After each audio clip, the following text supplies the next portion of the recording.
Hey kids, it's time to get some SML podcast all up in that.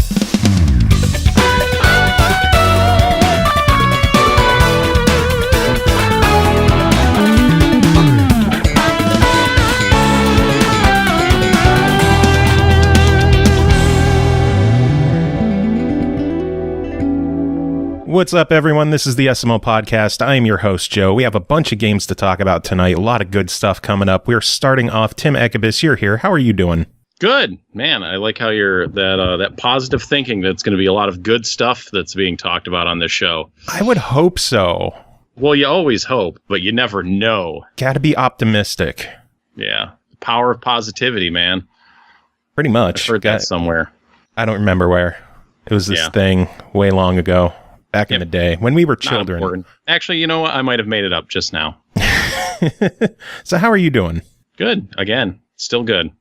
Still good? Anything fun that you did this weekend? Well, it was this fucking video games happening, man. Freaking got Dragon Quest XI and Spider-Man dropped into my house last Friday. But between those two, I was also playing a bunch more of The Messenger. Ooh, look at you trying to segue things already. I'm trying to make pleasantries and conversation, and you're like, hey, fuck you, we're getting right to this. I'm just trying to say, no, man. I mean, that it was a good weekend. My kid was off with the grandparents. I got to play, like, Dragon Quest for a solid, 4 hours uninterrupted, and then... I want your opinion on something with Dragon Quest. Yeah. The music. It is... I usually love Dragon Quest games and their music. I'm having a hard time playing it because of the music. I'm not having a hard time because of it, but it definitely feels like a notch down from any other Dragon Quest game I can think of, really. I mean, I guess this one most readily compares to Dragon Quest VIII, which is, the top of the line for the series. But yeah, it's just like the music... Something about it just isn't hitting for me. I think the battle music is okay, but the overworld music is just nah. I don't. It's the cheap, shitty MIDI quality of it is just killing me. Yeah. I guess that's part of what it is. It's just more that than the composition itself. I don't know. I don't know. The title theme, the orchestrated title theme, is incredible. Gorgeous. That sounds beautiful. The rest of it, Jesus, what were they thinking? Yeah, it's not as pleasant an oral experience as, what I expect from Dragon Quest. It's yeah. But, it looks good. It's fun. I'm having a good time with it. Other than that, yeah. I'm enjoying it. I'm definitely enjoying it. Just crazy, just like that. And Spider-Man so far is freaking incredible. That game. I didn't get a chance to dive into that one yet. I'm hoping to do it this week sometime. Yeah. And just both of those in the same week. Of course, there's not really, I don't know how many more big AAA games I'm really looking forward to the rest of the fall other than Smash Brothers 3 months away, but. Not looking forward to Tomb Raider this week? I am, but that wouldn't be I haven't bought those when I wait for price drops on the Tomb Raider games, but boy, I really loved Rise, but I can wait on that one. Smash, though. Oh, man, I cannot wait for Smash. Yeah, I think I spent a combined $20 on Tomb Raider 1 and Rise of the Tomb Raider. Maybe it was a little do it, man. Yeah. Oh, yeah. Save I don't know pennies. Yeah, some games I have no problem waiting on. Others, Spider-Man was kind of a spontaneous, okay, I have my $20 Best Buy reward certificate. It's been a hellacious week. Fuck it. I'm going in. $30 for Spider-Man week 1, and of course Dragon Quest I'm not going to wait on because I'm a huge Dragon Quest fan. Yeah. I went from not getting Dragon Quest at all to a spontaneous fuck I'm going with the collector edition. Oh wow, that's an expensive one if I recall. Yeah, $150. Yeah, even I didn't do that. And Best Buy Gamer Club to help out. No, I did my my outrageous limited edition expenditure of the year, and I think I mentioned this on the show a few months ago, is I got the European collector's edition of Ni no Kuni 2, which seems to be the best one. The North American one, you seem to have been able to. I've seen that on sale for cheap, but the European version, that one is worth a few more bits than what I paid for it. I think I saw the American one on sale, the one place for like $100, and I was this close to jumping on it. And then I realized I don't like that collector's edition. It's just not very impressive. Good. No, I don't like the little diorama thing. Just like the European version. There's a reason I got that one. I mean, like the music box it came with is kind of chintzy, but it has this big, gorgeous art book. And a vinyl, not that I have anything to play vinyl on, but I have it. That art book though, it's gorgeous. I mean, that's like a $30-$40 art book. Easy piece. Yeah. And I got, I have the Wizard edition of Ni no Kuni, so it felt appropriate to go balls out on this one as well. Yeah, you got to go balls out. And that Wizard edition of Ni no Kuni 1, that is also very expensive. Like the that book. Ain't cheap. No, there's like a book with it that is a replica of the book that's in the game. Like that alone will fetch like what it cost me out of pocket, if not more. It's insane. That's crazy. It's crazy how some collector's editions keep their value and 90% of them anymore just like go clearance after 2 months. Yeah, that's why I usually don't get them anymore unless it's like a really special game. Like Persona I got the $100 edition of Breath of the Wild, which I definitely don't regret at all because that's my Switch case is the case that came with that. I'm trying to look at some other stuff here. I have like a collector's edition of The Witcher 1, which came with a bust of Geralt, but I remember getting that for like $15. That was holy shit. Oh yeah. I can't really see what else is up there on my shelf. It's like off to the left of my computer station, so it's really hard for me to get an angle. I'm trying to think I don't know. I'm trying so hard to curb my collector's editions. I have way too much shit in my house. I don't need them. Yeah, no, that's like I'm in that same, or I was in that boat. Like I came to that realization a long time ago, whereas you kept going.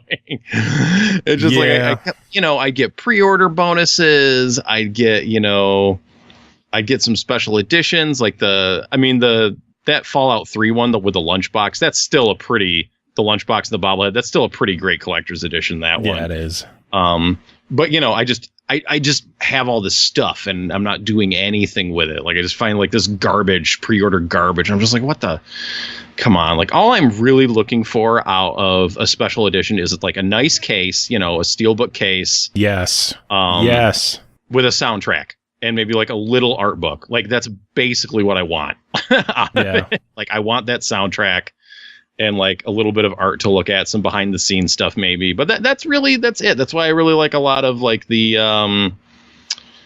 whoever does the Etrian Odyssey games. They always have nice little sets with usually pretty much includes a soundtrack standard. And same with like Atlas. Those are both Atlas. Jesus Christ. Gee, what do these two things have in common? I really like Atlas's kind of like, and they usually sell theirs at retail, if not like maybe just like $10 more. So yeah, it's reasonable to get the stuff that I really want. Like when it comes to your statues and infinity stones and whatever bullshit comes with the Darksiders 3 one, I'm like, nah, no, I don't need that. Which Darksiders 3 one? The normal one or like the stupid expensive one?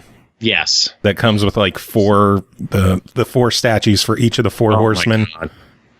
Oh my lord, that's ridiculous. Too much even for me, and I love collecting. And that dumb series shit like doesn't really seem to have that level of like, of clout, I think. Like, Darksiders 1 everyone really liked. Darksiders 2, people were kind of like, why did you do a prequel when everyone was hyped for a sequel?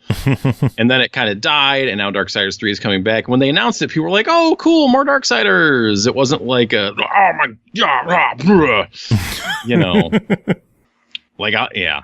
Once you're getting over $200, honestly, once you get over like $150, I don't know what you're doing. Like, yeah, gotta be like real hyper super fan ridiculous territory for that. I just want more people to do just normal steelbook editions. Give me a steelbook, give me a soundtrack, give me a season pass, making $100 sure. and I'm there. Yeah, that's pretty solid. Like Tomb Raider, that's what they're doing. Or like discount the season pass for the limited edition, huh? Make it a little sweeter. Nice. That would be nice for sure. Yeah. Like Ni no Kuni, they did the $80 one that came with the steel book and like a tiny art book. Like that's perfect. I was fine settling for that one. I wish Spider-Man did the same thing, like a mid-tier edition that just had a steel book and like maybe a soundtrack, some tiny shit in there. I didn't like the steel book is gorgeous in the Spider-Man collector edition. I couldn't justify dropping that much on it. And then I saw the box for it and it's pretty tiny for the price they were asking. Weird. I'm trying. I don't think I saw anyone else there, but yeah, picking it up. Line of people picking up Spider-Man on Friday. Well. Anyway, we should probably talk games, huh? Yeah. Or the game of the moment. The game. You were here to talk about one game that is called The Messenger, developed by Sabotage, published by Devolver Digital, released August 30th on Switch and PC for $19.99. As a demon army besieges his village, a young ninja ventures through a cursed world to deliver a scroll paramount to his clan's survival. What begins as a classic action platformer soon unravels into an expansive time-traveling adventure full of thrills, surprises, and humor. Tim, what is The Messenger? Because I've been hearing a lot of hype for this one. Well, my first note for The Messenger is it's just The Messenger - is so goddamn good. Yeah, I'm glad. I'm like a lot of the. I'm fortunate that I guess I'm kind of fortunate. I'm fortunate that I went into this game kind of blind. Like I saw the early clips for it and I was like, yes, that one. Put it in front of me, please. That would be great. So like some of the stuff you alluded to of like the unraveling into a time traveling adventure, I was oblivious to. So I got to discover a lot of what this game had to offer on my own, which was a lot of fun. And really cool. And if you don't know anything about this game and you're just like wondering, is it good? Yeah, it's good. You can just go buy it. Just don't listen to the rest of this because I'll go into some more detail as to why it's so damn good. But going in blind was kind of cool. So yeah, it starts off is a pretty straightforward retro action platformer. It's very Ninja Gaiden. It has candles on the wall, which yes, people associate with Castlevania, but also was a thing in Ninja Gaiden. People seem to forget that. You're slashing things on the walls to collect your currency and health and whatnot. Very early on, you get the ability to cling the walls, much like you would in Ninja Gaiden. You can throw shurikens. That's the only kind of like magic ninja power you get. But you get a couple other things. You get like a little glide. You get a grappling hook that shoots out straight horizontally so it can cling to walls and to enemies. And kind of I'd say the central mechanic and that they're adding to this formula is if you jump and you slash an enemy or you slash like one of the candelabra things in the background, you jump, you slash it, and then you can jump again. Ooh. But then if you jump and then you slash and then you jump and then you slash something, you can jump again. And you can just keep doing this on into infinity. And it works on, like I said, enemies, the background object. It works on enemy projectiles as well. And when you like grapple onto enemies, like you'll grapple onto them, slash them, and then you can jump.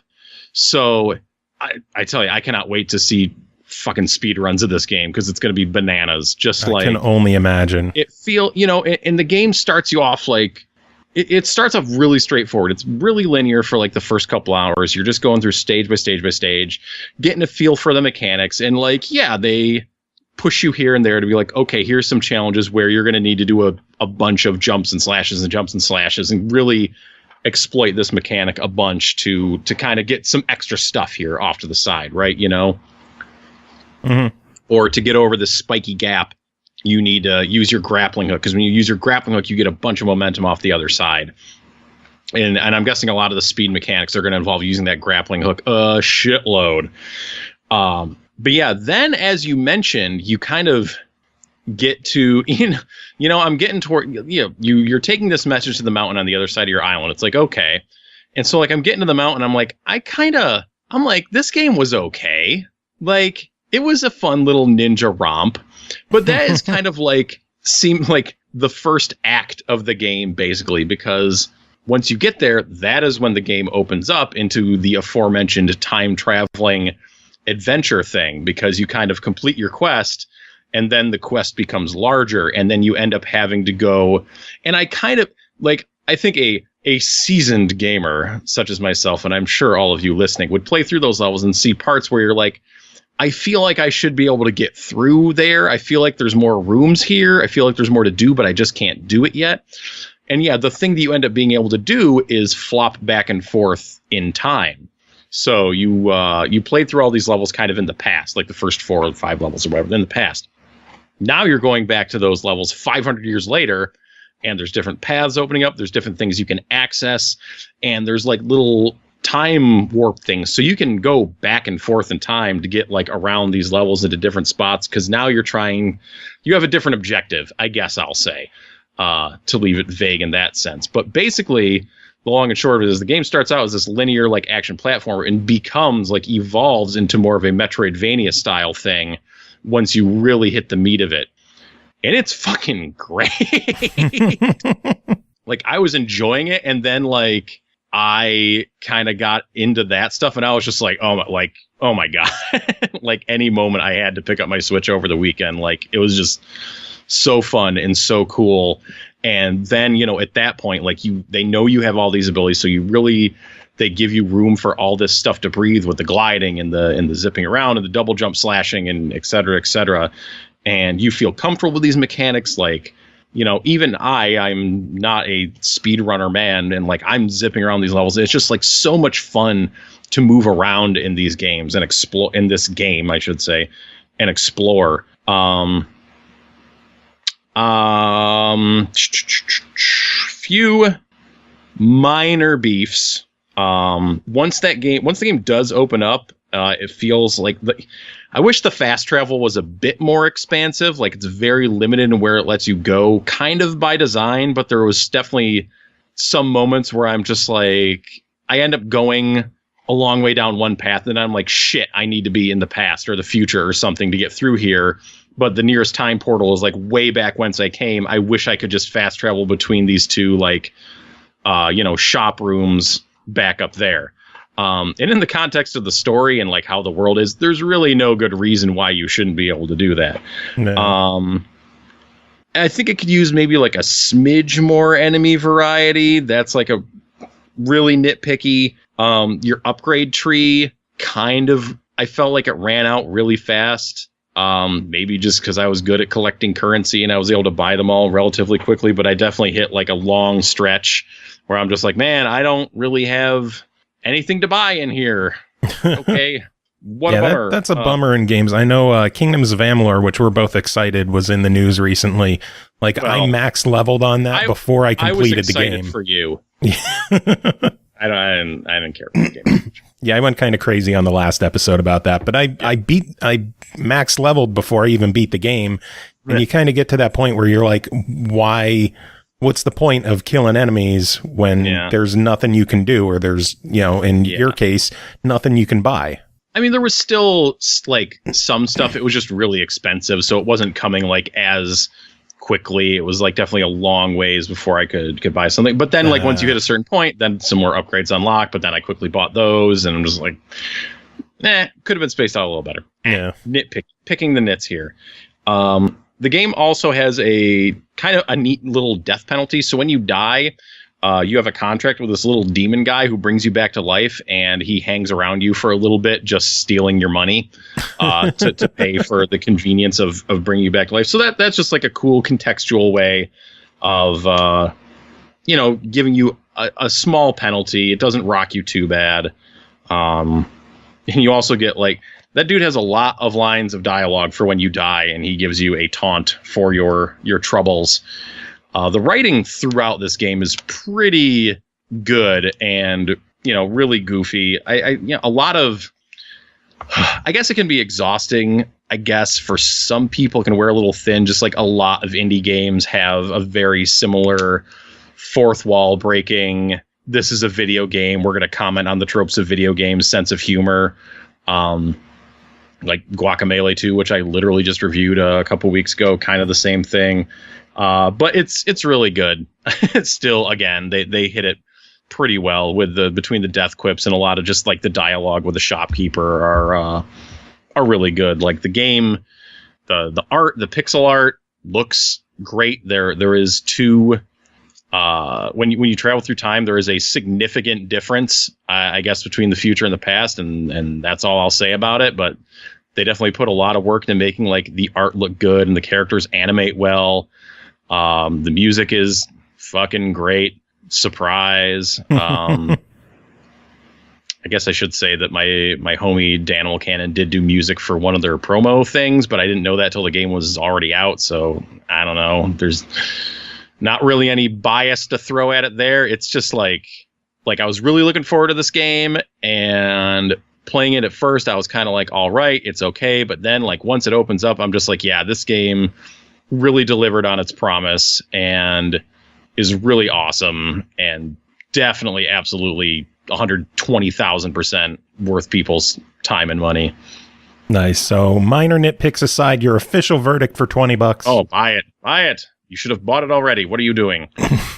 But yeah, well, for the people who were still listening and decided to hear the whole thing, those still uninsided, like, yeah, this is a fantastic Switch game. Unless you really, and it's only on Switch and PC right now. Unless you really abhor, retro style platformers. That's the only reason I could think of to avoid it. But I mean, I guess even if you're burnt out on them, maybe a little bit, if you're like a little bit wary, because that is indie games tend to hit that style a lot now, just like as a stylistic choice. Like it's still very good. Like it belongs in kind of the upper pantheon of retro throwback games. So it deserves all the praise it's been getting. Yes, I throw my praise upon the praise pile. It is worthy. Sounds good. Tim, it is always a pleasure having you on chatting with me. Do you have any final thoughts, final words? Hey, but I'm just saying. So I love this game. I highly recommend this game. But if you don't like it, don't take it out on me. I'm just the messenger. Oh, God damn you. All right, moving on. We are bringing in our good friend Pernell Vaughn. Pernell, how are you doing? I'm doing okay, though I'd be doing better if it weren't for my body changing in ways I do not prefer. Well, when you reach a certain age, your body starts going through some changes, and you're going to start finding women attractive. That is true, but you know what else happens? What happens? It rejects endless shrimp. It rejects endless shrimp. My nephew's birthday. How many did you eat? I never even count anymore. It's at that point now where back in the day, the logic was, I'm going to eat my money's worth out of this place. $15 is going to make them work for this. And then you eat. and then you're like, I had like 20 plates. Beat that hot shot. Now I'm at the phase where it's like, okay, this platter is 1,000 calories. And I'm getting all of those in one round of endless shrimp. So how bad is this going to be for me? And then you're like slowly eating, and you figure that by trying to take your time, you're still getting your money's worth because you're there for longer, even though you didn't eat as much. And then, like in this particular case, my nephew's birthday just passed, and I was like, hey, it's your birthday, let's celebrate. I'll take you up to what do you want to eat? Hoping he'd come up with something interesting. He's like, red light, endless shrimp's going. I was like, damn it. Yeah, endless shrimp. Let's go get that crap. Show up. What do you want, sir? Endless shrimp. Bring it on. Bring all the pain, and I'm eating it. And maybe it was all the sodium that is obviously riddled with this stuff is riddled with. But I walked out of there with a freaking headache, the likes of which I haven't had in a while. And it's like throbbing. It's like my brain's just, like I told you, it was like my brain detached from the inside of my skull, and it's just rolling around up there like a hamster in a ball. I can't make it stop, and it aches. But also, video games are fun. For those who are listening, including yourself, if you had interest in Yoku's Island Express, that weird platform pinball game, GameStop recently but they marked them all down to used, and now they're all $20. So nice. I ended up grabbing that yesterday. That was a nice highlight to the weekend. That's an awesome game. So you played it? Oh, yeah. Yeah, I'm hoping it's really good. I'm glad to hear that it does pound, but the curiosity said, I want this. I want to see what this is all about, but I also couldn't justify $40 for the physical when it's selling online for like 10 or 15, like for the digital. I want to say it was 25. Well, for the digital? Yeah. Well, that wouldn't be so bad. It's still a bit of a markup, but at least physical, I can kind of get it. But at 20, that was a no-brainer. It's like, shoot, see what it's all about. Maybe I could be talking up as a game of the year sort of thing if it's as good as people have been saying. Yeah, it's really enjoyable. I don't know about game of the year, but it's really enjoyable. Oh, well, I will find out. Straight yoking. How about you? How have you been? Oh, I've been. I went down to Mag Labs for the weekend. I watched Viking Guitar melt my face off with shreddage and rockage, so that was fun. I am so envious that I wanted to go to Mag Labs this weekend. Could not do it though. Timing was terrible. What'd you end up doing?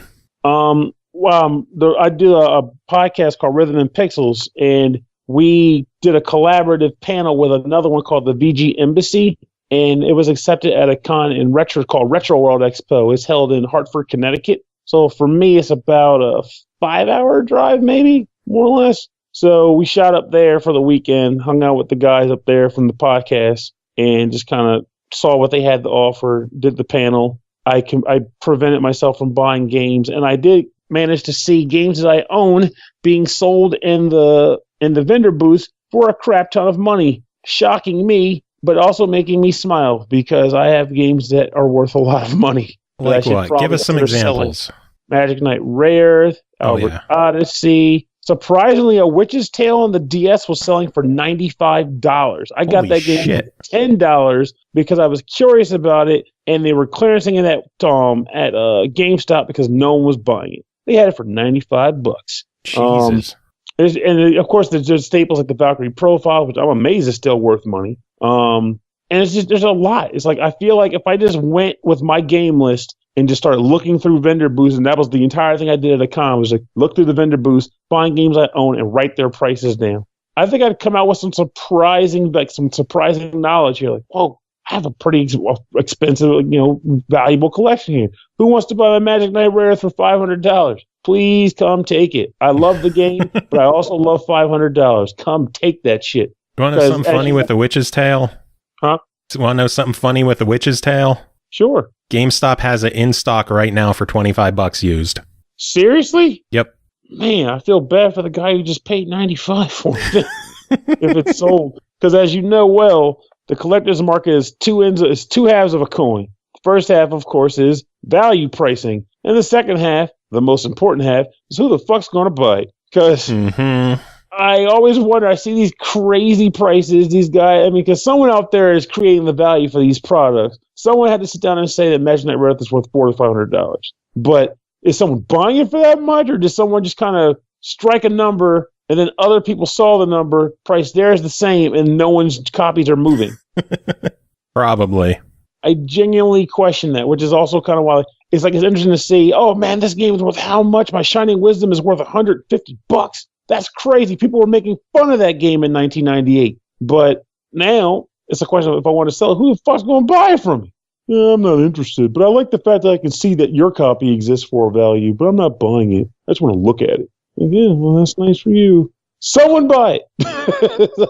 Well, looks like some Magic Knight Rare sold on eBay for $400. So yeah, it looks like that's the going price. So someone did buy it for that? Yep. Hickadoodle, shit. Then eBay probably took a nice chunk of that. But at the same time, if I can get some under the table dealings, like, hey man, how about you take this win? I'll cancel the auction and we'll work behind the table. I ain't trying to give them a cut of my profits. I need that money. My kids need to go to college. Do you have kids? Yes. One's 32 and he's ready for college. It's a struggle out here, man. Oh, man. Speaking of games that are worth a lot of money, should we talk about the games you're covering that aren't worth a lot of money? Sure. Because you said today, but that digital license could be worth something later. It could. I mean, they're two $10 indies, so they could be worth, I don't know, $10 someday. That is true. Possibly $9.99. Indeed. Let's start things off with Mini Metro, developed and published by Radial Games. It released August 30th on the Switch for $9.99. Take on the task of designing the subway layout for a rapidly expanding city. Draw routes between stations to connect them with subway lines. Eventually, your network will fail. Stations will open too quickly. Commuters will crowd the platforms. How long the city keeps moving is up to you. Pernell, how long did you keep the city moving? I don't know, because I got lost in the flow of it all. Mini Metro is pretty cool. I saw it in the shop, as you know, and I was immediately kind of like, oh, I like the idea behind this. I want to try this. And thankfully, they were nice enough to pass us along a copy. And I feel as though this is one of those games where seeing it in the store, I didn't know if I wanted to drop money on it. But now that I've played it, I feel like if I could take this information back to my former self, I would have bought this. It's a pretty cool game. What do you do in it? So it pretty much just starts out simple every time. It starts out with a small map and some shapes. The shapes represent train stations. So let's say you have a square, a triangle, and a circle. On the square, you might see a tiny triangle show up. What that tiny triangle indicates is that there is a person at that station who wants to get transferred to Triangle Station or Triangle City. So you take a line. Hello? I'm still here. Okay, you had me worried for a second. All right. So you take a line and you connect the square station to the triangle station. And right then and there, a train starts to move, carrying the passenger from point A to point B. Then you might see circle station with a square guy wanting to go to square station. You do the same thing. You can either create a new line if you have access to one, or you can extend the line you've already got. And that's the game. You would think that was simple, but they screw with you. Because you ever play one of those games where it starts out small, but then it kind of pans out, but it's done so gradually that you don't notice it's happening. It just kind of does. Yeah. This game does that well. It starts out with those 3 stations or 2 stations, and you're making them all connect, and you watch your little machine move and manipulate and send people back and forth. And next thing you know, you're trying to connect like 25 stations with all these different people in them. And what ends up happening is there are certain constraints that eventually start popping up that you notice. So, for example, early on, you typically start with access to 1 or 2 lines. Think of a subway map like New York City or Chicago. Like you have the red line, the blue line, whatever. That same concept applies here. You might start with a red line and a green line. So you can only make those 2 routes. But after every certain, it's like a clock that appears in the corner, like a time clock. And after every cycle of a day, or through a week rather, the game will say, hey, welcome to the next week. Here are some rewards. And it might offer you a new train, which means you can make another train run along an existing line. It'll offer you something like a carriage, which is a larger train, like a connected train, so you can transport more people between stations. You can sometimes get an additional line to produce, so you can have now you can have an orange line if you want to put an orange line down. Sometimes it will give you access to more tunnels. Tunnels are what you need in order to send your subway under a river. If a river pops up on your map.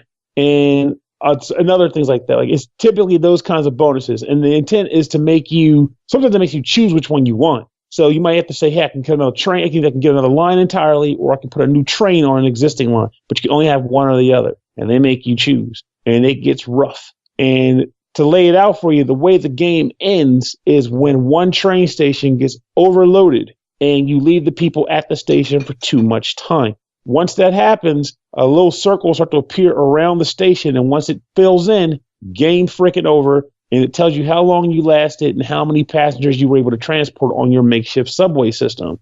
It starts out very zen-like. The music is very calming and soothing, and you just are sitting there drawing lines with the cursor. You can do it with your finger too, but that's where the stylus comes. You might want a stylus for that mess. But otherwise, you can do it with your finger. You can use the Joy-Cons and move around. But you start out as nice and simple. You really can't go wrong. You're just watching your nice, cool metro system operate. It kind of provides you with that feeling that you would get back when you played the old school Sim City, and you would watch the tiny cars drive along the roads as you made larger towns. That's the vibe and the feel I get from this. I like watching the trains going, tossing the people back and forth. But then once the shit happens, fucking forget it. You're panicking. You're trying to put a line over a river, but you're out of tunnels. So you got to use a train line that's already on the side of the river. And then you're trying to mitigate losses. You delete a line by mistake and you're crying the blues. It gets crazy. And when the game is over and it does the tally, there's like a story mode of sorts.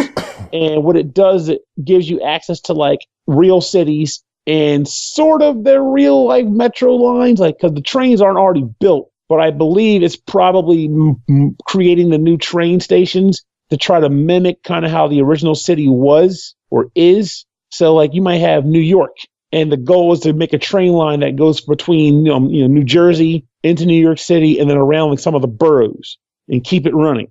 So it's almost like saying, hey, New York, your charting system sucks. I come here and I'm always frustrated. Well, here you go. See if you can do better, chump, because you're in it. They give you New York. And if you transport a certain number of people on a certain stage, you unlock other stages. So you go anywhere from there's like U.S. cities, there's Beijing, there's Tokyo. There's a lot of stages in this game. They're all the same in play style. But again, SimCity was like that. You just get a different landmass. It was like, okay, make this area work as a city. They give you the same set of tools, but a different environment and say, make this work. And that's enough. It's a lot of fun to do. And there's like a few different modes. There's like an endless mode if you just want to kind of do it and have it just grow out as far as it can until you eventually fail. And there's, of course, the stages that I mentioned earlier, which is the mode I pretty much stuck with because there's enough levels that you could do it for a little while. It's just a good game. I like it very much. I want more games like it. It's like I'm thinking about this. This is like create your own subway system. Now I want a game where it's like make your own bus line. Make your own apartment. Come up with an apartment. So like just make a bunch of games where the goal is to do better city planning than what's normally there. Exactly. Give me real life environments. Say make this crap work. I will. And then I'm gonna take my Switch to the city hall and say, look here, buddy. You see this map? You see this? I put a subway system in this city, and you haven't done it yet. Here's the blueprint. I want my money. Pay me. Well, as it stands, $10 on Mini Metro. What do you think of it? I think it's actually worth the money. It's a good little puzzler. And like I said, if you're the type that likes taking a system and kind of playing with it and making it work to your whims, like a simple system and making it work, this game offers that to you. I think there's enough train lines here to give you a bit of time and fun. Nice. Good stuff. Next game to talk about is called Chicky Chicky Boxy Racers, which is an incredible name. Developed by Pocket, published by Sony's Unties labels. This one also released August 30th on the Switch for $9.99. Here comes a party racing game that's tons of fun. Drift like a pro with easy analog stick controls. The intuitive party battle mode offers fun for everyone. Play wherever you are, anytime. Pernell, how is Chicky Chicky Boxy Racers?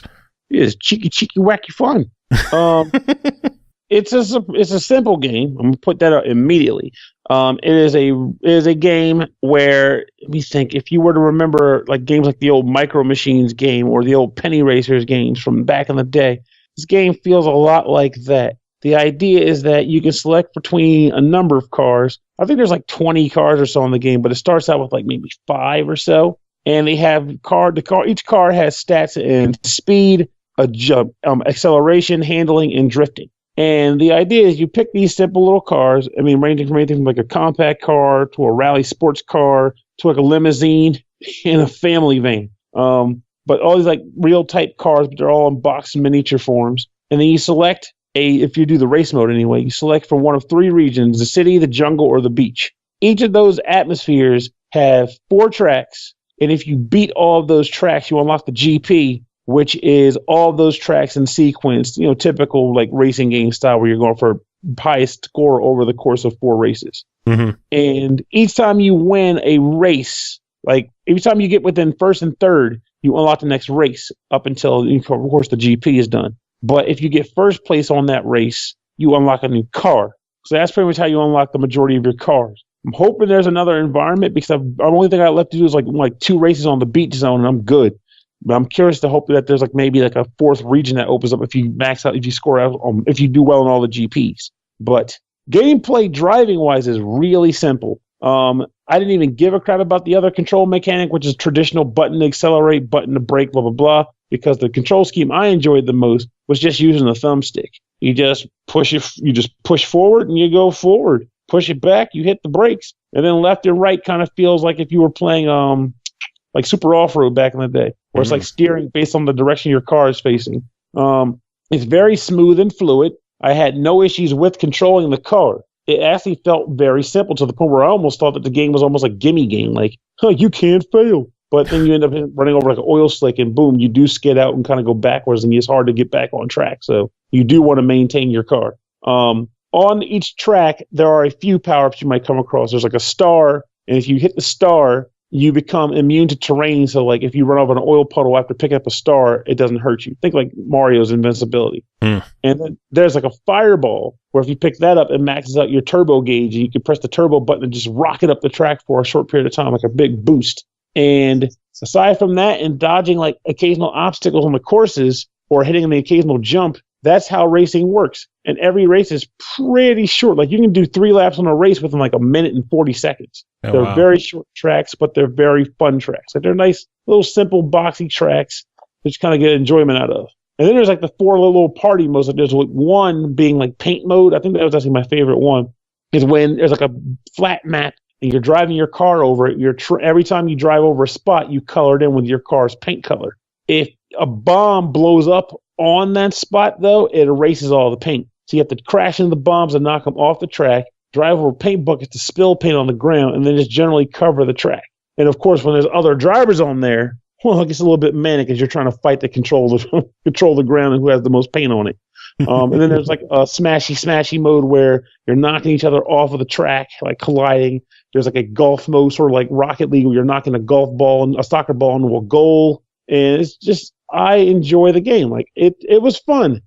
I wanted it to be bad and it failed. You want the game to be bad?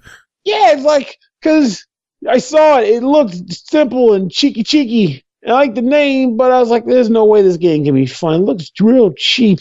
But then there's like the charm to the cars, and I actually like the music that plays over the tracks, believe it or not. And I honestly enjoy playing the game. Like, it makes me feel weird now because now I'm in a position of, to try it and buy it bit, but it's so simple that it's hard for me to tell who wants it. Like, if you want a racing game where you're not going to really lose any of the races. Like, I had no real trouble winning all the races that I've done. It's just fun to do them, but they're not challenging. And there's not a lot of like complications or metrics to strategize in the game. You're just driving your little cool car around a little cool track, sometimes dodging a train, and it's fun. So it's just simple, fun, enjoyable racing. Yes, exactly. Well, then for $10, what do you think of it? I think it's definitely a try. And if you feel as though simple is your bag, then it's a buy it. It works. It does what it wants to do very well. And if you have friends that just kind of sit around, kind of putz around in little tiny cars, or drive over a car, or road and paint it like as if you were playing like that paint roller game, it's good. It's fun. It's concise. It's $10. In fact, I'm gonna do something really weird. Well, fuck it, why not? A $10 fuck it, why not? I just feel like saying it, but I think it fits that bill in a sense. Like, it's just simple shit. If you want a game where you can just have like a little bit of multiplayer fun, just take a stab at it. You might like it. If anything, at least the charm will probably sell you. It's a good game. Little drivey car man game. Sounds good. Normally $10 is a bit high for a fuck it, why not? But I'm not going to challenge your decision. He's like, I'll allow it. It's you. I can't challenge you. You would probably beat me up. No, I wouldn't do that. I'd challenge you to cheeky boxy racers. And you would probably beat me. That is true. I'm not denying that. Well, MagFest, we're going to have to throw down. I can dig that. I'm still trying to figure out how Mag will work, but if I can get down there, I will be bringing the Switch, and I will cheeky down. Sounds good. Pernell, always good having you on chatting about this kind of stuff. Do you have any final words? Beware the Shrimp Fest, and don't order the Lobster Mac if they offer it to you, because it's an upsell lie. It's not a part of the original deal, and they'll screw you for it. All right, next game to talk about is called Moonfall Ultimate, developed by Fish Cow Studio, published by Wales Interactive, released September 4th on Switch, PC, and PS4, September 5th on Xbox One for $12.99. Discover a story of the Empire, a once small kingdom now under threat from so-called savages. They hunt a mysterious element known as Lunarium, which resides in the Empire, and you, a dauntless recruit, must protect the land at the front line. Checking this one out, Jacob Garner, how are you doing? I'm sick, thanks to my kids. Hooray! Yay! Yay, children getting people sick. They've been, actually, so far, once again, he's back in preschool, so my wife and I have been sick every weekend. Sweet. God. Anyway, tell us, what is Moonfall Ultimate? So, it's this, it's pretty much like a 2D fantasy. I don't know if I'd want to call it a brawler, because it wants to be part Golden Axe. And do you remember the game Taskmaker? Way back in the day. Probably 1993, 1992. No, I don't. Okay. It was this RPG thing, and like you traveled around the kingdom and like you did all this stuff, and they gave you missions. Like, and this guy like would specifically give you certain missions, aka a task maker. Clever. I get it. But it's just like, it feels like this game is like this weird mishmash of the two. A Torchlight, I guess, if you want to go with a more modern comparison, I guess. And so you go around and you just do all these different missions, and there's a storyline behind it, which mainly comes from discussions with other people and finding scraps of paper upon like dead bodies and like scrolls and stuff like that. And you just go around and you kill things. It's standard fantasy fare, but in like a 2D format. So, where do I begin with this game? At the beginning. A very good place to start. Anyway. That's right. Where else are you going to get Sound of Music references with your video games? The SML podcast, of course. Providing a service that nobody asked for. Literally nobody asked for. Ever.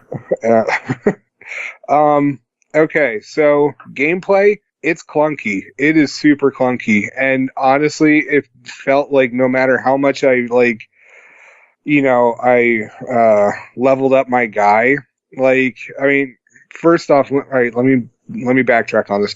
There's 3 different classes, and it's all standard RPG stuff. Warrior, mage, like thief, kind of like not like they don't call him a thief because it's not really thief, but like you're light on your feet, like you can run quickly, like the agile guy. Right, the thief. What'd you pick? Oh, I picked the warrior guy. I always pick the warrior guy. Same. I did the same. Yeah. But on the other hand, if you go with the endless mode, that's a good way to test out like which one you want to play.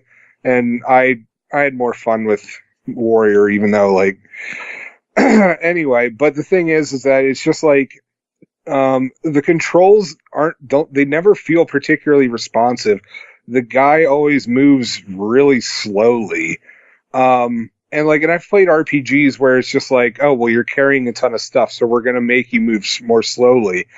But in this game, it never felt like it. It just like the guy's always walking through molasses. And on top of it, like the art in this game looks beautiful. Like it looks really nice.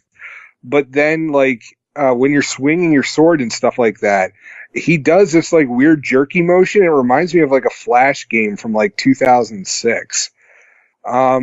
It just doesn't look right. It almost looks like Jim Henson is behind like your guy's movements. Almost like he's like a Muppet, you know? Yeah. So there was that. Gameplay is tough as hell too.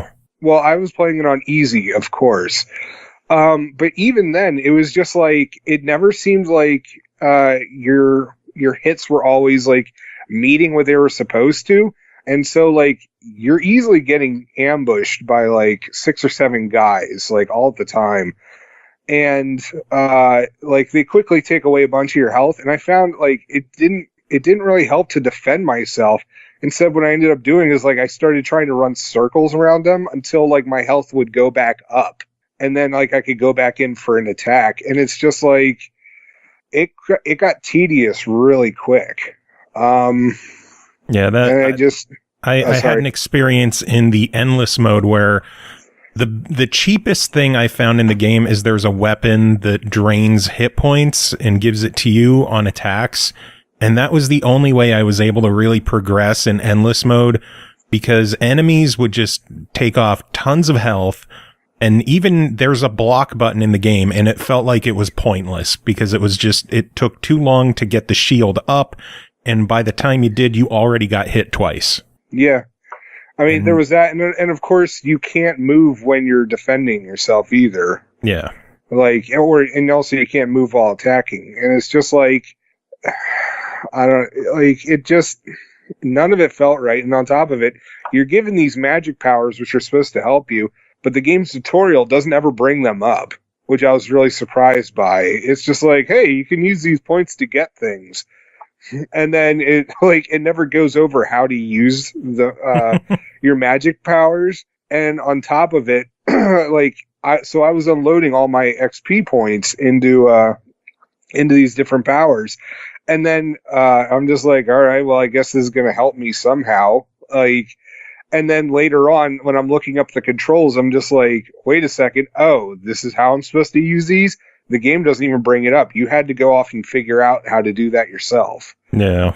Could definitely use a bit more direction. Yeah. I don't know. The music and sound wasn't anything to get excited about. What else? I didn't have a chance to do any co-op, so I can't comment on how much fun it would be, but at the same time, I didn't have a lot of fun playing it in single player, unfortunately. Yeah, going back to that endless game I was talking about, there's an achievement for getting like a ridiculous amount of kills in endless mode. The first achievement is at 50, and it takes you 11 or 12 floors in the endless mode to get anywhere near that. And after a while, just the enemies that they throw at you are such hit point sponges that you'll spend 5 minutes on a single enemy, just hitting them. And again, I was cheesing it with that weapon that drained hit points, so I could take as much damage as they put out and still survive it.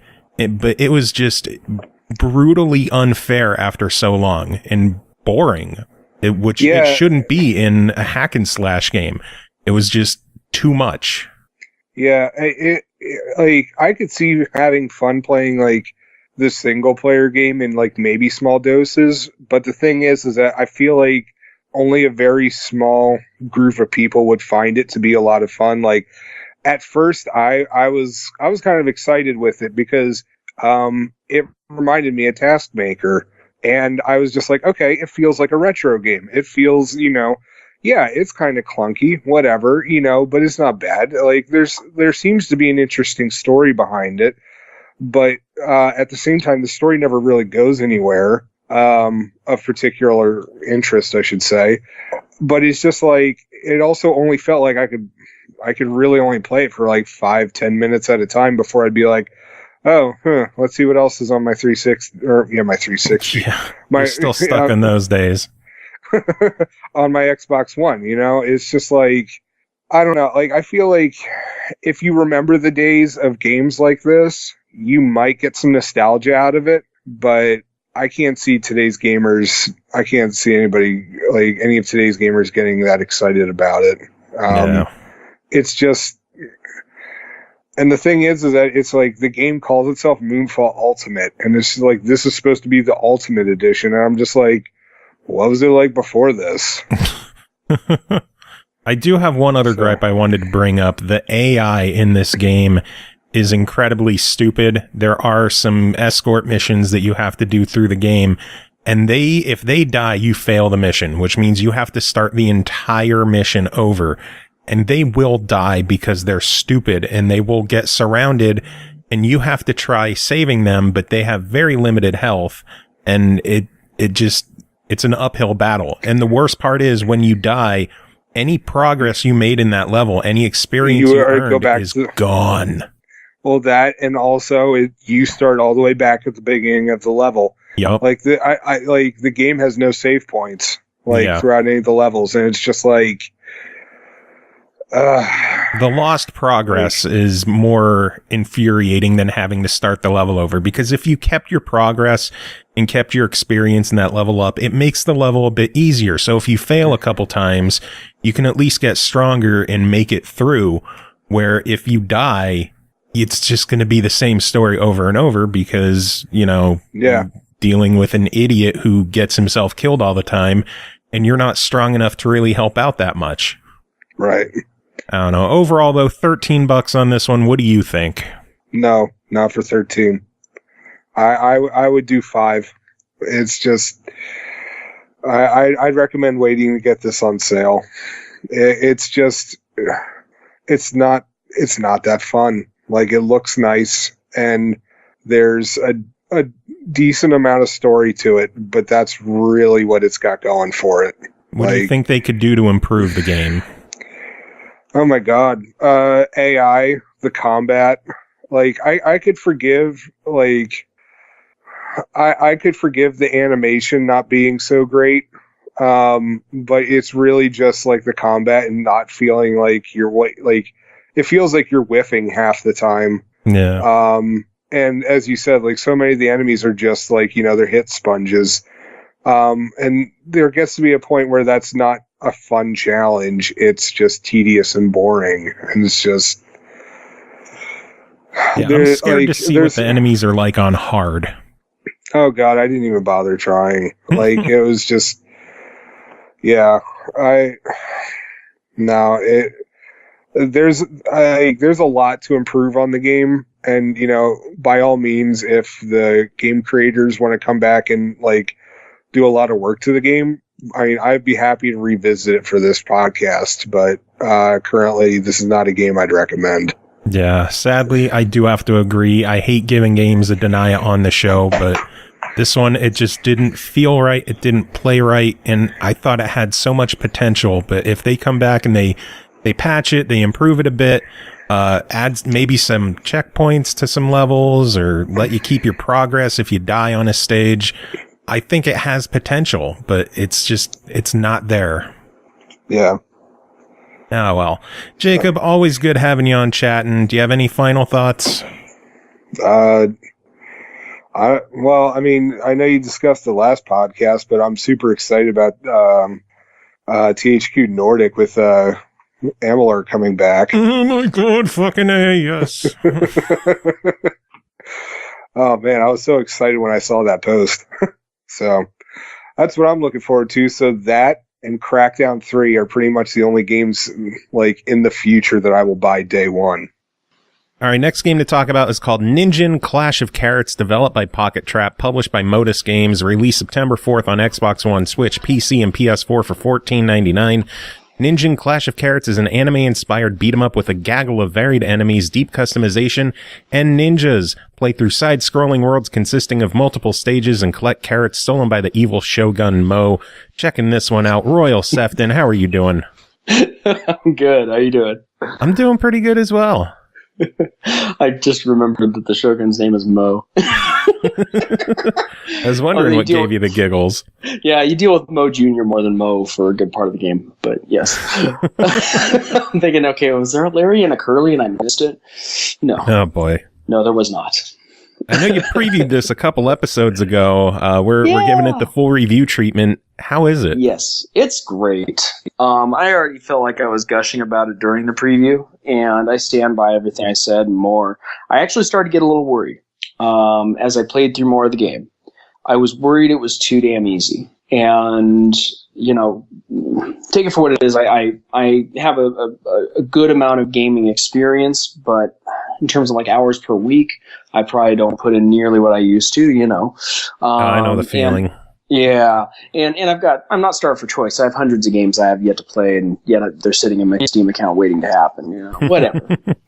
I think that's also a familiar curse ever since, bundling became a big thing. And, I have this expectation that a lot of games are going to be harder than I can handle, simply because I don't have, rabbit reflexes from 20 years ago. I don't have, that active experience where every week I'm putting in a significant number of hours of gameplay. And so I was starting to get A rank and S rank, completions on levels. And so my biggest concern about Ninja was whether it was too easy. And as I recall, and I could be wrong, I may want to fact check this post hoc. As I recall, there isn't really like a skill level setting. So you get a rank based on how well you do with each level. And just to sum up the gameplay, you're running left to right, and you have these waves of parts of the shogunate that show up and try to chop you to bits, and you have to get behind them and whack them, or whatever your method is. You can also throw shurikens, and each weapon has different characteristics. There's a couple hundred different things you can do, and theoretically thousands of combinations of how you can configure your layout or your outlay, which is awesome, fantastic. And how well you rate when you finish each level is, I'm assuming there's probably a C rank. I saw my kids get a B rank, and there's A rank, there's S rank. I don't know if there are other ranks besides those. And you can go back as a completionist and try to, do better on those levels, get the S rank you were looking for. Yeah. And you're rated on things like your accuracy with the different weapons. You're rated on how much damage you took. You're rated on how many carrots you collect. Carrots being the in-game currency, right? That makes sense. You're a rabbit. So I was getting a lot of A and S rank levels, but then you get to the second boss fight, and if you play at my level, which maybe you will, maybe you'll far surpass me. I don't know. Maybe your experience will be totally different. When you get to that second boss, you're going to get your ass handed to you. So the game does a good job of coming up and correcting you when you start thinking, oh, I got this. Don't worry, I got this. No, you probably don't got this. And and the thing is that as you get these different amulets, these different stones, these different weapons, different swords or spears, different shuriken, or even caltrops, if I'm pronouncing them correctly, you drop them and enemies run into them, and it's like stepping on a Lego, but in feudal Japan. Feudal Japanese Legos. Anyway, point is, how you configure yourself for each of those levels can make a huge make or break difference in whether or not you're gonna, whoop some butt or have butt whooped. And part of it also is that each weapon has some very significantly different characteristics. You've got knife class versus sword class weapons, and the knife weapons are multiple stabs. So since you get measured also by your largest combo, and you rack up combos based on how many hits between each time, the fast weapons obviously can make for a great combo run. Each one has a different critical rate. So there's a lot of strategy just in picking out the gear that you use. So there's a good amount of depth to what's otherwise a fairly simple left to right, beat up the enemies and don't get beaten up too badly type game. I think that there's a lot to enjoy about it. And, you can also buy some customizations that are just purely cosmetic. A little bit later in the game, you've been collecting these like rainbow carrots, and you find out what they're for later. Ultimately, it's to customize your character in more ways, but not in any way that I've at least seen that has an appreciable difference in gameplay, just the look. But it's also a great buddy game, a great two-player game.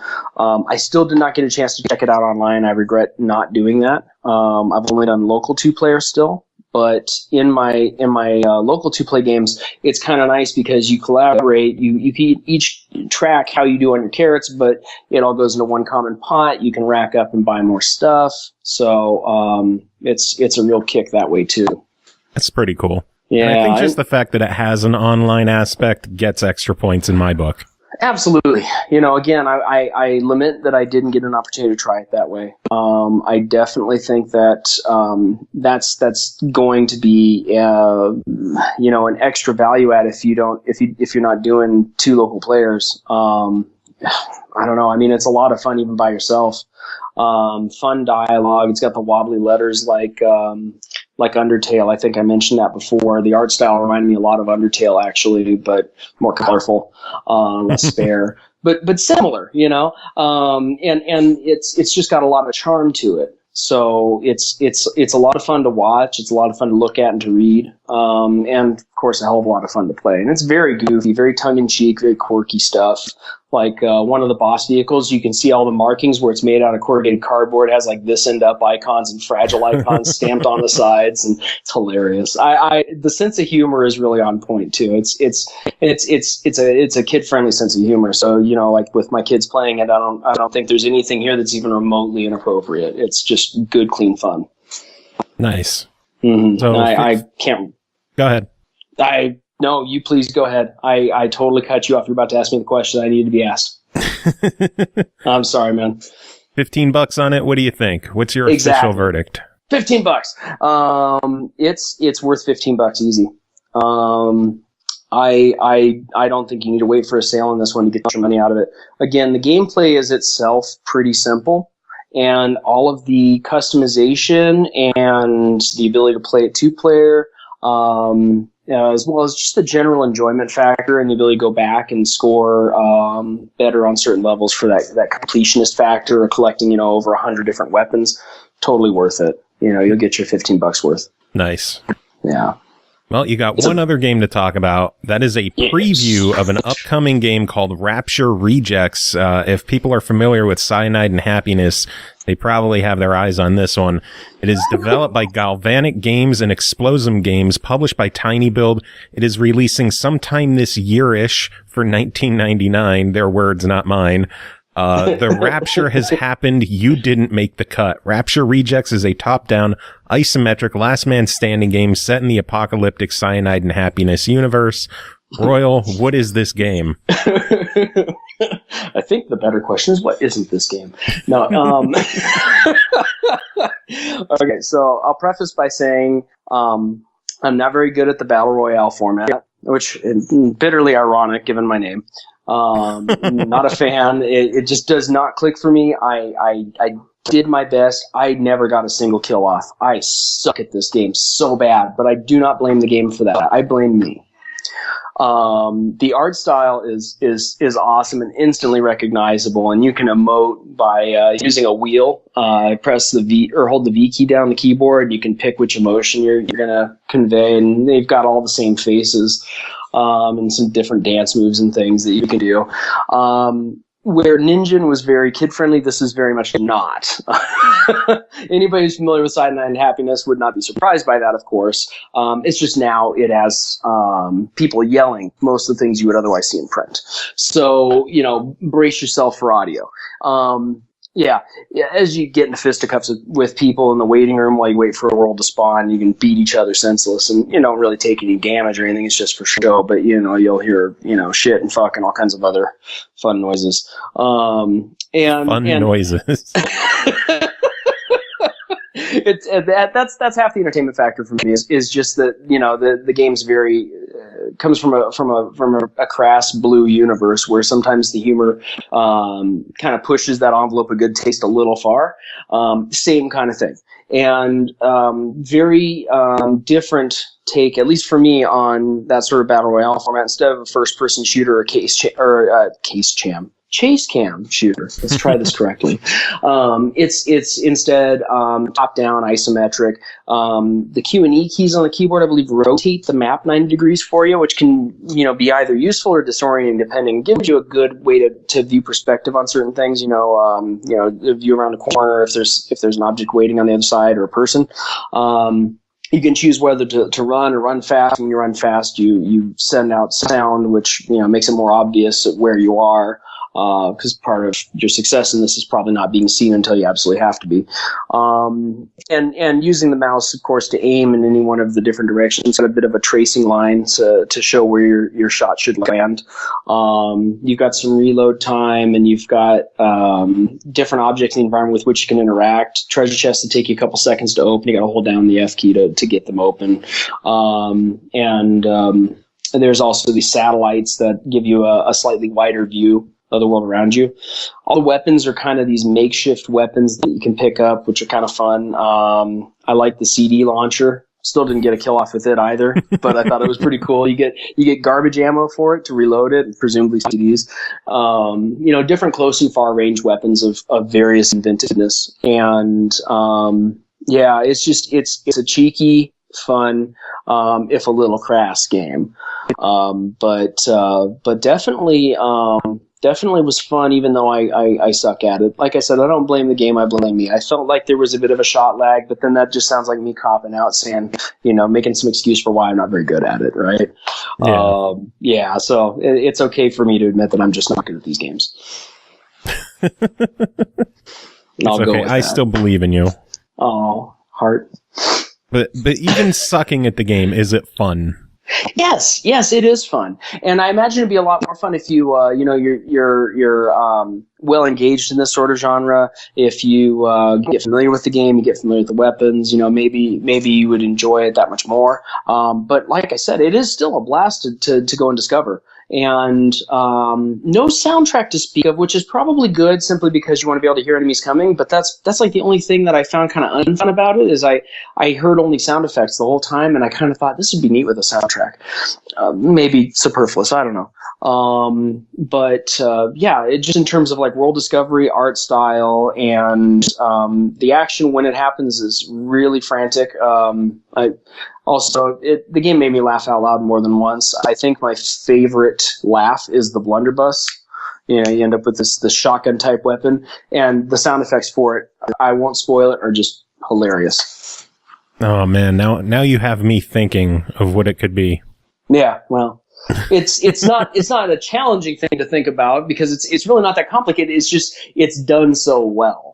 You know, if you think in terms of musicality, you might be able to easily come up with something based on the shape, but to hear it in action is what makes it so great. Nice. Yeah. So this is going to be $19.99, coming out later on this year-ish. That's the plan right now. Obviously, things can change. Depends on whose calendar. It is available for pre-order now, and if you pre-order the game, you can get into the closed beta that's going on, or closed alpha, whatever they're calling it. But you could be a part of what Royal was able to be a part of and check the game out. Is this something that people should keep their eye on? Yeah, definitely. I think that it's like I said, a lot of fun. It's very inventive. Good art style. If Cyanide and Happiness is your thing, I think it'll be right up your alley. I enjoyed it. It wasn't too bad for a Saturday afternoon, you know. Nice. Yeah. Good stuff. I'll be eager to see how it turns out longer term. I'm sure it'll be fun. Nice. And you have access to it pretty much every weekend until they change their schedule. So if you dive into it a bit more, maybe we could do a follow-up on this sometime. Yeah, absolutely. When it goes from alpha to beta, for example, if you want, we could certainly go over what's changed. And I don't know. I mean, I definitely plan on playing it again. I had a bit of fun with it, and I hope I finally get my first kill. I believe in you, like I said. Maybe I need a new mouse. Royal, it's always a pleasure having you on chatting. Do you have any final thoughts to sum it up? Hells, bells, and shotgun shells. You always have such good final words. Thank you. All right, moving on. Chris Taylor, you're here. How are you doing? I am here. How's it going? It's going all right. Yes, how I'm doing, not what I'm doing. Well, what are you doing? I am here. Oh, man. You poured a lot of time into Dragon Quest, right? Oh, yeah. Yeah, I just did right before we started recording. I need your opinion on something because I asked Tim this earlier in the show. I need your opinion as well. Okay. How bad is the music to you? I actually think it's fine. Do you? Well, I don't like the battle music. See, he liked the battle music. I think the whole soundtrack is fucking awful because of the sound quality. Well, yeah, that's typically we get the MIDI version and Japan gets the orchestral version. It's so odd. Like even in the 3DS versions. It's just, oh man, I can't get over how bad the music is. It's just everything about the game looks beautiful and has the classic sound effects that sound good. It's like they're trying to go with 16-bit music and it's not doing it for me. I'm having a hard time playing the game because of it. I get it. I think that anything in Dragon Quest is, if it's doing its job, then it's equal parts majestic and derpy. Like, I think the same thing about the art style. I'm like, these backgrounds look so luscious, but these characters. But I mean, I've always felt that way about most Dragon Quest, like modern soundtracks, like ever since they started doing MIDI stuff. But then I listened to the orchestral ones, which I believe you and I both have a copy of that 2-disc symphonic suite. It is incredible, and I wish that was in the game. Yeah, I don't know why they don't do that. Like, I guess my thing is that I'm glad that I have both available to listen to, but I do wish that you could switch between them on the PS4 because it is on a Blu-ray. I mean, surely they have enough room. Have room for all that. Yeah, so get on it, Squaresoft. Also send us some games. hey, I tried getting 11 for the show, and they just didn't have enough copies to go around. So, come on, Squaresoft. It just didn't pan out for us this time. Square Enix. Squeenix. Come on, guys. That said, you do have a bunch of games to talk about tonight. I do. There's some actual games that I'm under actual obligation to explain about. Ready to dive into them? Yeah, let's do it. All right. Next game to talk about is called Haunted Dungeons Hayaki Castle, developed by Asakusa Studios, published by HappyNet, released August 30th on Switch and PS4 for $13.99. Storm the yokai-infested Hayaki Castle and defeat its ruler. Form your party, a group of secret agents from among 4 races, human, Oni, Tengu, and Nekomata, or Nikomata. Then conquer the terrifying and mysterious yokai-filled castle. Chris, with all these confusing names, please sort this out for me. Yes, well, what we have here, and actually, I've been playing it, and I get hung up on the title. It's Hayaki Castle, but it's Haunted Dungeon? Dungeons, yes. Haunted Dungeons, Hayaki Castle. Great, I got it. Even you're confused with the name, and you're the one covering it. Yeah, exactly. So it's a lot of Edo era, like, Japanese references, basically. So the game itself is a first-person dungeon crawler that occurs in real time, which is really interesting. So I guess the best way to explain it would be like Might and Magic, like the classic Might and Magic, or Dungeons and Dragons, or Advanced Dungeons and Dragons, Warriors of the Eternal Sun. It has dungeon sequences that are in real time like this, and Magic Dungeon on the NES, which is actually Dungeon Magic. Sorry, it's one of the ones I like, even though I can't remember the title. So you're in first person, and you scooch along like a tile at a time, and enemies on the map are also able to scooch around a tile at a time, but if they spot you or they can reach you, they can just start attacking you, and there's no time to access a menu or anything like that. You're in action.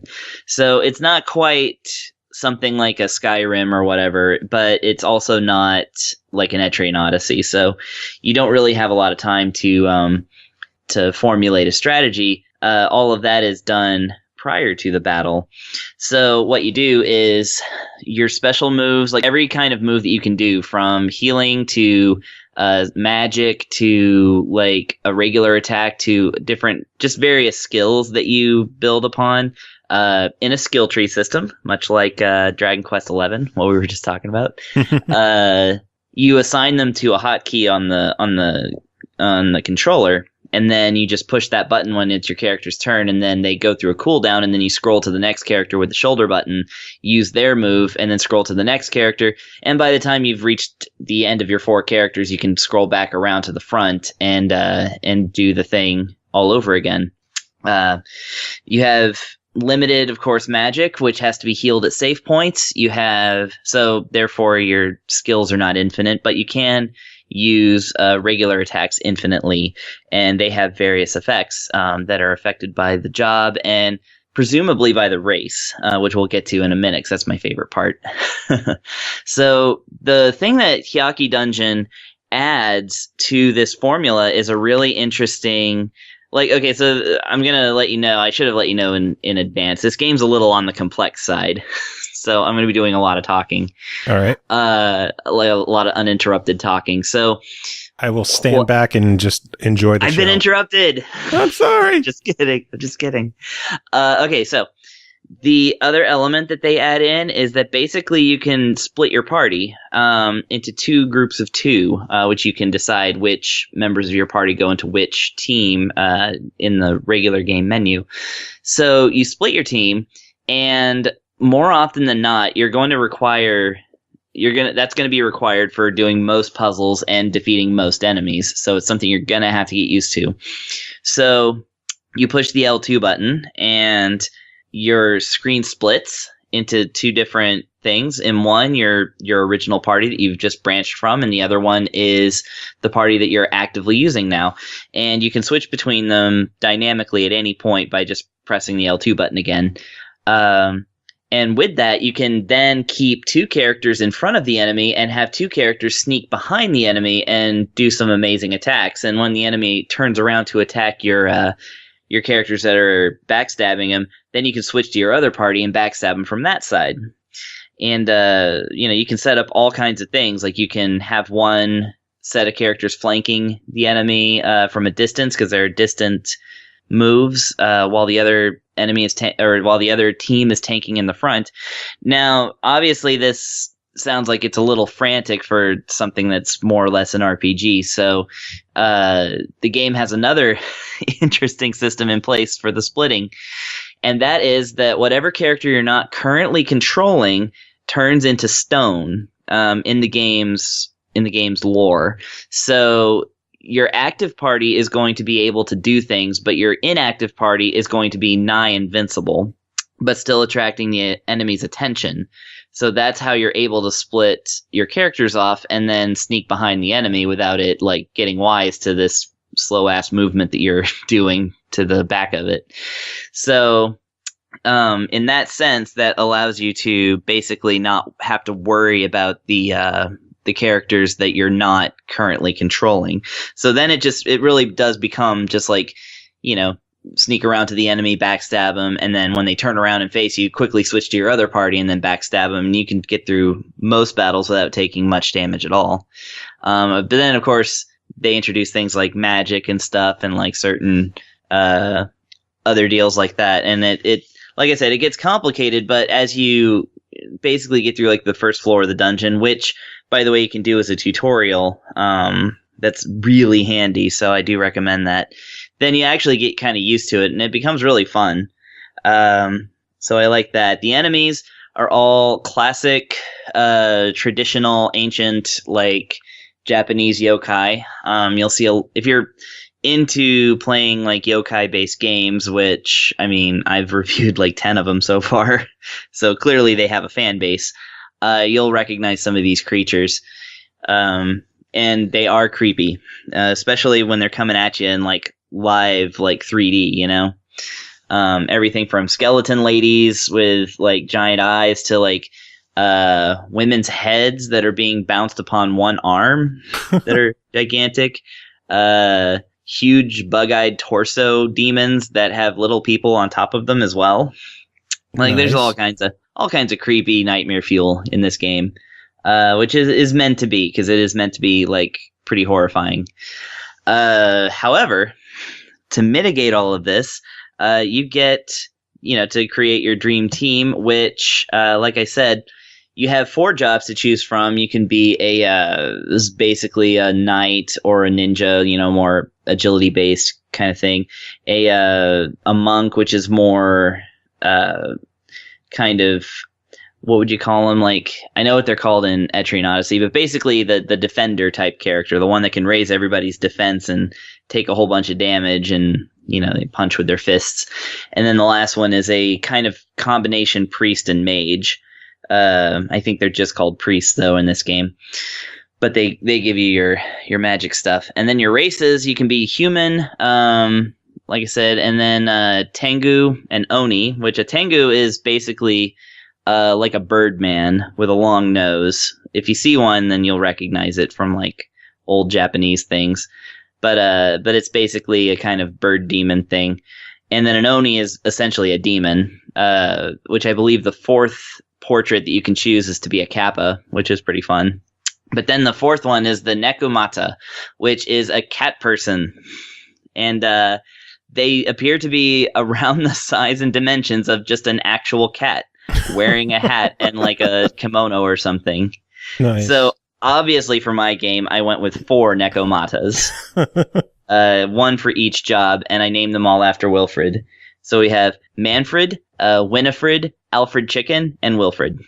Nice. So that was my team taking down the people in the dungeon. And then, like I said, it's lots of like that live action sort of fighting and strategizing in real time. The other thing is that the dungeon crawling aspect of it is more action than exploration, because you actually can't afford to do too much exploring because you have a hunger meter that constantly goes down. And there's no consistent way to just get food. So you get food from enemies and you get food from treasure chests, but there are limited enemies and there are limited treasure chests. However, if you keep exploring, you keep getting hungry. So you do actually have to kind of move it along. So it's interesting because I think it's one of the few like action-oriented, like old school dungeon crawlers that I've seen in this day and age. Nice. Yep. So overall, $14. What do you think of it? Well, $14. I mean, I think it's definitely worth it. I mean, it's quality. Graphics look good. The music is nice. It feels like a full-fledged game, and it appears to have quite a lot of levels. So I think this will keep your dungeon crawling fan busy, and it has enough new things in it that I think you're going to find a pretty unique experience without it being too, bogged down with complexity. Because I mean, I was able to hang after like about half an hour to an hour, which is more than I can say for Might and Magic. Yeah. So, but if you're one that likes a more relaxed dungeon crawling experience, like, what was the one I just did? Lost Child? Or was it? No, not Lost Child. I think it was called Lost Child. Anyway, whatever. I don't remember. If you're into the more classic dungeon crawlers, then this one's going to be a little intense. But I think that $14 definitely worth it. Cool. Sounds good. Yeah. Next game to talk about is called Broforce, developed by Free Lives, published by Devolver Digital, released September 6th on the Switch for $14.99. When evil threatens the world calls on Broforce, an underfunded, overpowered paramilitary organization dealing exclusively in excessive force. Brace your loins and eliminate the opposing terrorist forces that threaten our way of life. Chris, tell us about Broforce. Oh, Broforce. This one, I mean, if you don't know what Broforce is by now, I mean, it seems to have been, like, basically, I guess you just haven't been to a party in, like, 3 years. Yeah, Broforce. So this is a modern day, what would you call it? Not a bestseller, a classic, not a thing. It's basically a phenomenon. Of modern, like, indie multiplayer type gaming. So the presentation, and oh, by the way, funny enough, this is going to be the second time in a row I've reviewed a game with Arnold Schwarzenegger as Commando, or from his role in Commando, and it's having done the Video Kid last time. But yeah, so what it is basically a pixelated sort of 8-bit style, but way fast and furious and like over the top. Lots of stuff happening. And there's no possible way it could actually be an 8-bit game, but it's presented with 8-bit pixels. But it is an extreme action game where you play through small levels, just trying to get all those American flags raised throughout the thing and blowing up terrorists as one of a multitude of largely 80s, like, I don't know, would you say parody? I mean, they're kind of direct references to characters in action films from the zeitgeist of, like, the ultra macho, super violent, like, kind of 80s broiness. But so, you've got, and of course they all have their names as puns. So you've got like Bromando and, Bromando. Yeah. What was his name? Broland Walker or something like that. So it's Walker, Texas Ranger, essentially. To pretty obscure ones, like they've got the guys from Boondock Saints, the Boondock Bros. They've got Leon the Brofessional, and just to prove the adage correct that to be a bro does not require a gender, you also have 3 female characters. You have the Broad from Kill Bill, and what do they call the lady from Aliens? Like, I can't remember what they call her in the game, but yeah, you got like, oh, and the lady with the machine gun leg from that film that I didn't see. Nice. Yeah, she's actually one of my favorites because she can run by shooting the ground. So yeah, like you've got like 30 guys and like 3 ladies, rampaging through, like basically a kind of jingoist sort of Republican wet dream of guns and violence, and every other character on the screen is a terrorist. You raise American flags while blowing them all up, rescuing the captured POWs who are, you know, every few that you unlock, it unlocks a new character. And basically every time that even if you already have the character, every time you save somebody, it gives you an extra life. So it's good because every single level you start with 1 life. So you're going to want to be rescuing those guys. And like I said, it moves super fast. You can move up walls. You can shoot through the ground if you want to. Like, it's kind of a sky's the limit on like things that you can do in the game. And then, of course, at the end of every level, there's a devil in a business suit for some reason. I guess that's the ultimate evil. And you kill him, raise the American flag, and then each and every time a chopper comes down and you grab the ladder, and then it like peels away while like wild metal guitars start playing and stuff. Nice. And then of course you liberate areas and it shows the American flag and all this other stuff. So it's fantastic like that. And probably the coolest thing about this one, and again, people who are playing this on the Switch should take note that especially since if you're taking this on the go or whatever, is that it has up to 4 players on the screen at any time, so you can actually go through the adventure with 4 people, blasting in the sheer chaos that is this game. And I would say that that's probably the ideal way to play it. It's a fantastic multiplayer game. And on the Switch version, of course, they have online mode, so you can join games or have your game joined by random strangers, which is cool because everybody pretty much plays this game the same way. That is to say, they blow up everything and then die instantly. Nice. And then the one person that's good will actually get to the end of the level. Oh, boy. Which simulates every party that I've been to since, I don't know, 2014 when this game first came out. It's been out for a while. Yeah. So yeah, Broforce. Nice. So $15 on it. What do you think of it? Well, 15, like it's been out for a while, so I don't know what the price is on other systems, but I mean, 15 is fair, I would say, especially if you've got couch co-op people, on call to be able to play this, because the 1-player game is good, but the 4-player game is fantastic. This is definitely a great multiplayer game. And in fact, I would recommend just getting it on the off chance that you have people over and they're scrolling through your games and they're like, oh, well, we could play Broforce. I'm like, yeah, of course.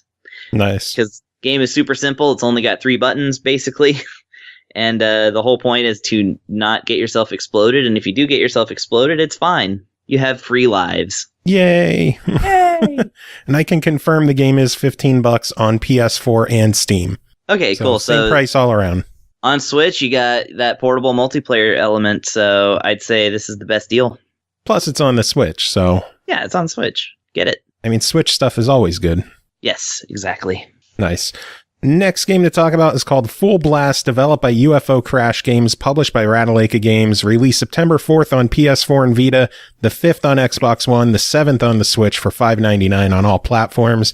Try to take in as much as you can when you have the time, though. Being a shmup, it's not just an alien menace you have to worry about, but they're projectiles you'll need to dodge if you hope to survive.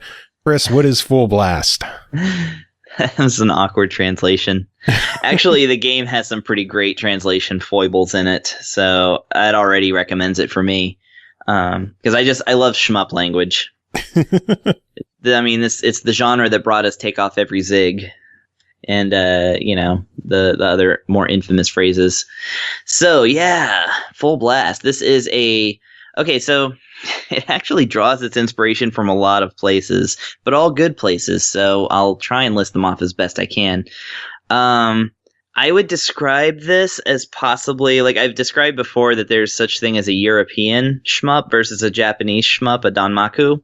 So a Japanese style one will be more bullet hell. So like the screen just fills up with bullets and like everything, the bullets aren't particularly fast. You just got to get like in between there in those little pockets of air.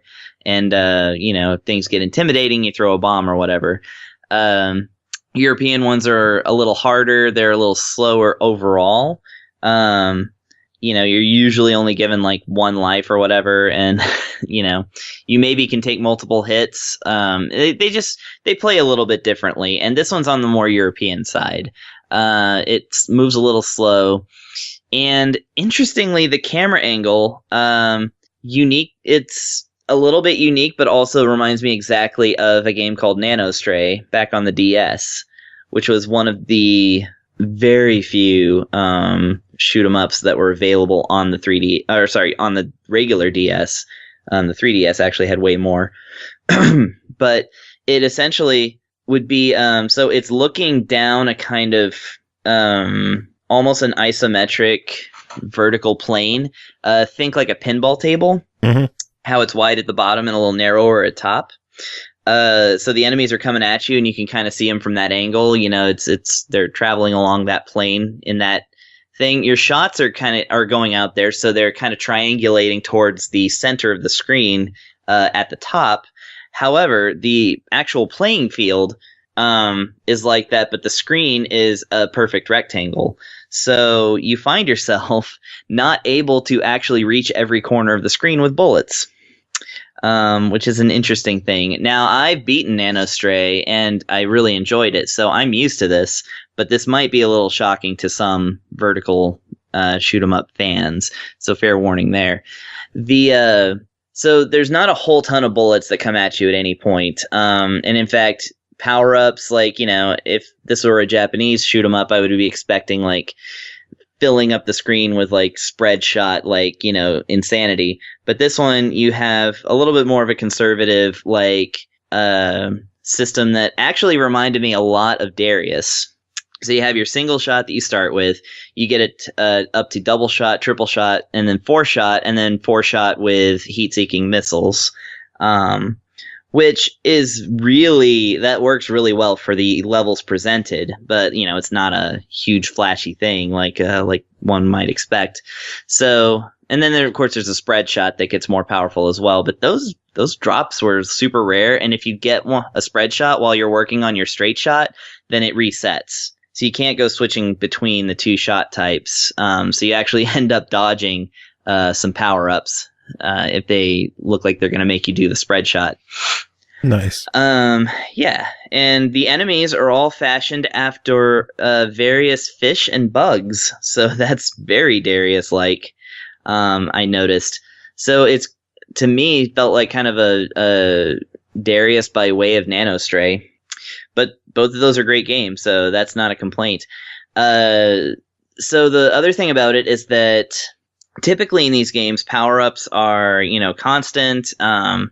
You get score multipliers all the time, and of course, every so many points, or, once a level, twice a level, maybe once or twice after a boss, you get bombs.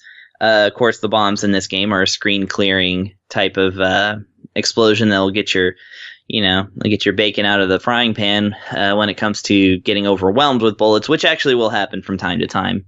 But this game, actually, I would go 3 or 4 levels before I would ever get a bomb, and you don't get any if you die.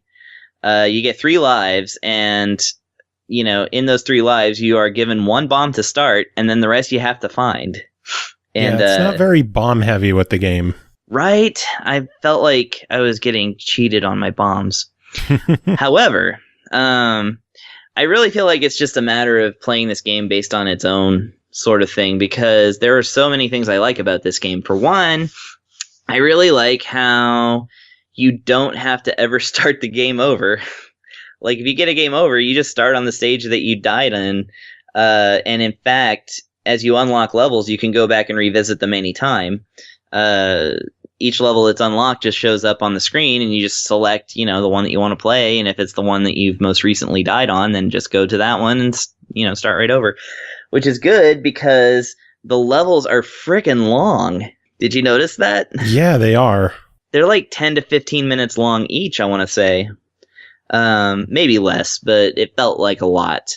Especially because there are a lot of levels, and each sort of background is assigned 4 stages. So you go through 4 stages of going through the same looking cityscape until you get to the more kind of wildernessy sort of second block of stages and then a third block of stages in the ocean, and so forth, so on and so forth. But I mean, as long as the scenery changes at some point, I'm happy, because these are all based on games that used to just have a black background. But yeah, like I was ill prepared for how meaty this game is, like in terms of like how long levels are, how long it takes to defeat bosses. Especially for the price. Yeah. Like I was kind of surprised at how cheap this game is versus what you get out of it. So, I mean, that's a little bit telling of my conclusive review, I think. So for $6, what is your conclusive review? Yeah, $6. Pick this one up. If you like shoot 'em ups, it's probably going to end up in your library sooner or later. Just because it's a cheap shmup, and like those are hard to come by sometimes. It's literally cheaper than like arcade conversions or other indie games. I have no idea why it's this cheap. It's actually quite good. I think it might feel a little generic at times, especially the soundtrack. It's this very butt rock sort of metal with no. In the stages I played, I really didn't detect any discernible melodies.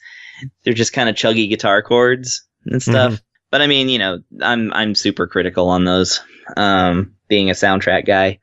However, it gets the job done. And that's I think what ultimately this game is. It gets the job done, and it's worth more than $6. So you should pick it up if you're looking for another shmup to sink some time into, but without that kind of bullet hell, pressure. Yeah. I also want to point out for people who are into trophies and achievements, this is a fairly easy completion. You can get, I got 1,000 out of 1,000 achievements in the game, probably in under a half hour. Yeah, I got 12 trophies. I don't know how many I got ultimately, but it looked like all the rest of them were really easy to get. Yeah, it's a pretty easy game to. If you're enjoying platinums on the PS4 and Vita, it is a cross-buy game. So there's two platinums for $6.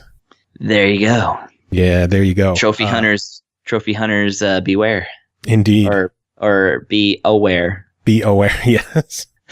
I don't want to say beware. We're trying to sell this thing. Indeed. Anyway, one final game to talk about tonight is called Arcade Archives Kids Hore Hore Daisakusen. Hopefully I said it right, because that's a hell of a name.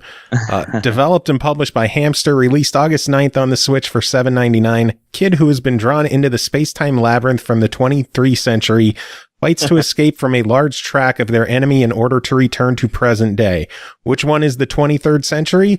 Go through the primitive age, Edo period, and other epics. This is an action game that was released from Nichibutsu in 1987. Chris, what is this game? What is it indeed? Well, first off, shout outs to Nichibutsu, because they're the ones who made Crazy Climber. And this is a game I mentioned when I was talking about Crazy Climber. Did you?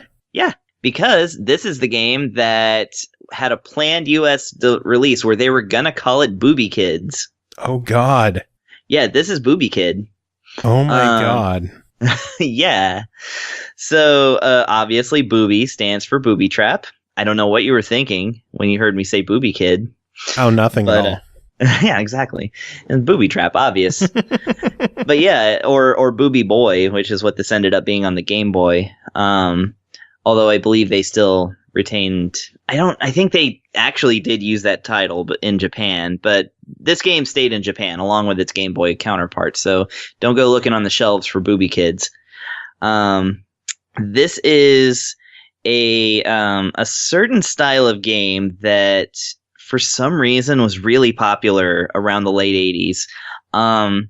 It's a formula that was probably made most popular by like Heiankyo Alien or whatever it was called, and The Adventures of Boomer and Asmic World, another Game Boy game. Basically, the main brunt of the gameplay is that you're wandering around a maze looking for items, treasure chests specifically. And as enemies come at you, what you're supposed to do is dig a hole in the ground, and then they fall into the hole, and then you bury them. I swear to God, that's actually like 12 games that have that exact formula, and I have no idea why, because it's ridiculous. And like the only one that I recognize there is the Hyanki alien. Yeah, well, it is like that. You dig a hole, the enemy gets into it, you bury them, and then you move on.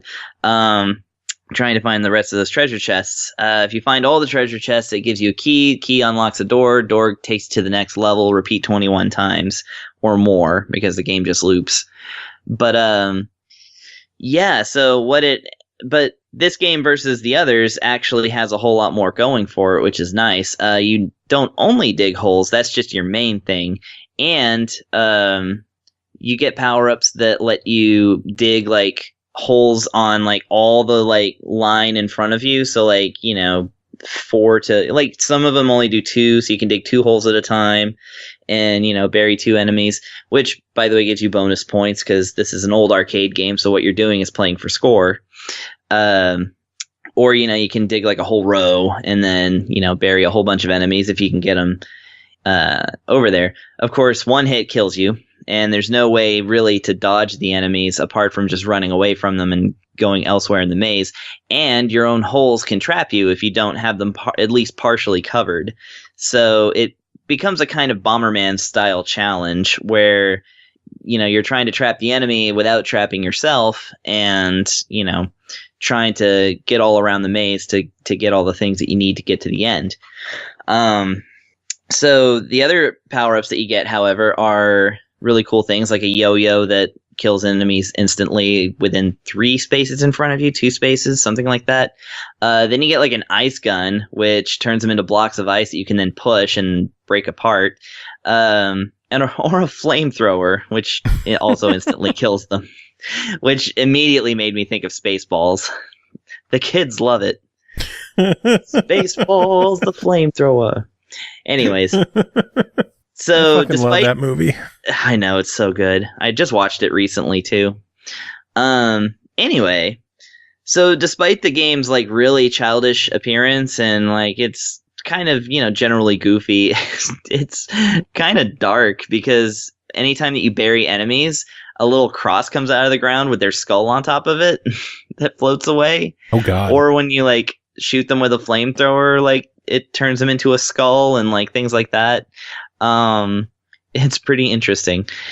And yeah, as far as the layout of the levels, they're all, of course, that really absurd style that, that Japanese arcade games from the 80s tended to favor. And in this one, of course, you're time traveling. So you start off, burying cavemen and you eventually get to like modern day military looking kind of guys, like kind of World War II era. There's an ancient feudal Japan level, which actually has a really good stage tune that I quite like. And then, like you're trying to get back to the future. And so, of course, the future is futury. And, in every level, of course, there's the same alien people who try to run you down, who all have human skulls in their heads for some reason. Because the game does not differentiate. If a blob is following you and you bury it, it turns into a human skull. I don't know. But yeah, it's basically, and there's just different ways of like, utilizing the power-ups in the levels, kind of like finding the little surprises and ultimately, getting rid of these waves upon waves of enemies. Because there's no set amount of enemies. They just keep respawning until you get out of the level. And in fact, because you're playing for score, they decided to put a timer in it so that so you don't just sit there grinding out points. So that's kind of where the challenge is in increasing your score, is like defeating as many enemies as you can and getting as many power-ups and points as possible before the time runs out. Or if you're just playing this game to survive, which you can do, then that's just a matter of finding those treasure chests, getting the key, and getting the door. Nice. Yep. So overall, $8. What do you think on this one? I think they could have got $10 if they would have just called it Booby Kid. But for $8, this is another great hamster arcade release, and it's from Nichi Butsu, so it's a little piece of old Japanese arcade like history. Definitely worth playing, especially if you get that vertical controller holder that's coming out soon. You know, the one that they kickstarted like a couple months ago. Yeah, I can't wait for those to start shipping. Yeah, because this is definitely one of those games that is meant to be played in vertical mode, because it's going to be, the way it normally plays is going to be as a third of your screen. Oh boy. Yeah, but it's really fun and I really like it, so go get it. Sounds good. Chris, always good having you on. That is the end of this episode. Thanks to everyone else for coming on and doing their reviews.